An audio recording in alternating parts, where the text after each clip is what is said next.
Bienvenue dans votre rendez-vous, c'est votre emploi, comme tous les mercredis soirs sur BFM Paris Île-de-France. On tente de compiler les petites annonces, on vous donne toutes les infos sur les événements de job dating ou de recrutement dans la région. Avant tout cela, l'invité de C'est votre emploi, Bruno Berthet, administrateur du MEDEF en Île-de-France. Bonsoir. Bonsoir. Vous êtes aussi président du groupe des industries métallurgiques. Donc, mardi prochain s'organise le salon des transitions professionnelles. C'est à la Cité des sciences et de l'industrie, à la Villette. On l'a vu durant le confinement, il y a eu un sacré élan de reconversion. Est-ce que c'est toujours le cas aujourd'hui? Et est-ce qu'il y a beaucoup d'entreprises qui se créent? Alors, je crois que c'est effectivement toujours le cas. Le besoin de reconversion a été largement activé par cette période du Covid. Mais c'est un mouvement de fond. Et quand on fait un sondage pour essayer de voir quel est le pourcentage des personnes qui envisagent ou qui ont envie de se reconvertir, on arrive à des montants qui sont considérables. 47% des Franciliens ont soit envie, soit sont en train de se reconvertir. Donc c'est vraiment une masse énorme. C'est quasiment donc 1 sur 2. Presque 1 sur 2.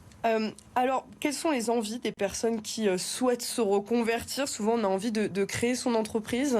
Alors en fait, c'est assez variable. Le panel est large. Ça va depuis évoluer dans son emploi, donc suivre une formation. En fait, ça peut aller faire de l'auto-entrepreneuriat. Ça peut être créer ou reprendre une entreprise, effectivement. Créer ou reprendre une entreprise, c'est quand même quelque chose de créer ou de reprendre une entreprise. On en parlait, il y a un salon donc, qui est consacré donc, à ces transitions professionnelles. Là aussi, il y aura peut-être du coaching pour reprendre une entreprise ou en créer une. Alors, il y aura bien entendu des possibilités de coaching. Il y aura des conférences pour donner de l'information sur ces différentes thématiques. Effectivement, ça ne s'invente pas créer ou voir reprendre une entreprise. Qu'est-ce qu'il faut de quoi on a besoin pour créer ou reprendre une entreprise? Alors, à ceux qui hésiteraient. Il faut avant tout une motivation. Il faut bien sûr de l'optimisme. Il faut une forte motivation. Et puis, selon le type d'entreprise, il faut effectivement un capital minimum. Pour autant, certains décident de rester salariés, vous l'avez dit, peut-être en suivant des formations. Là aussi, il y aura des ateliers, peut-être des conférences pour cela. Il y aura des conférences, il y aura des ateliers, il y aura du coaching. Et sur le salon lui-même, la plupart des centres de formation de professionnels de l'Île-de-France seront présents ou représentés. Oui, parce que souvent c'est un long chemin finalement de changer de voie. Est-ce qu'on est forcément obligé de reprendre un petit peu une formation, des études, ou est-ce que parfois ça peut s'opérer aussi comme cela?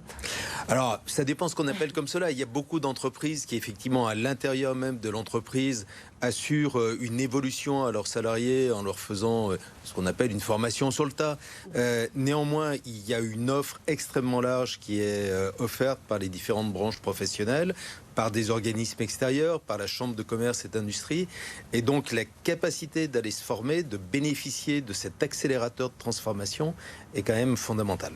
Il y a 5000 offres d'emploi qui sont à pourvoir, notamment sur ce salon. Il y aura beaucoup de recruteurs, il y aura beaucoup d'entreprises aussi qui sont engagées. On sait qu'il y a des difficultés à recruter dans beaucoup de secteurs en ce moment. Alors, c'est effectivement un souci quasiment permanent. En fait, dans l'entreprise, la plus grande richesse, ce sont forcément les ressources humaines. On est aujourd'hui dans une situation où il y a, dans certains milieux, des difficultés à recruter. Et oui, ce sera bien sûr une opportunité unique, en fait, de croiser des recruteurs. Et alors, quelles entreprises peut-on compter parmi ces recruteurs? Est-ce que vous en avez quelques-unes en tête?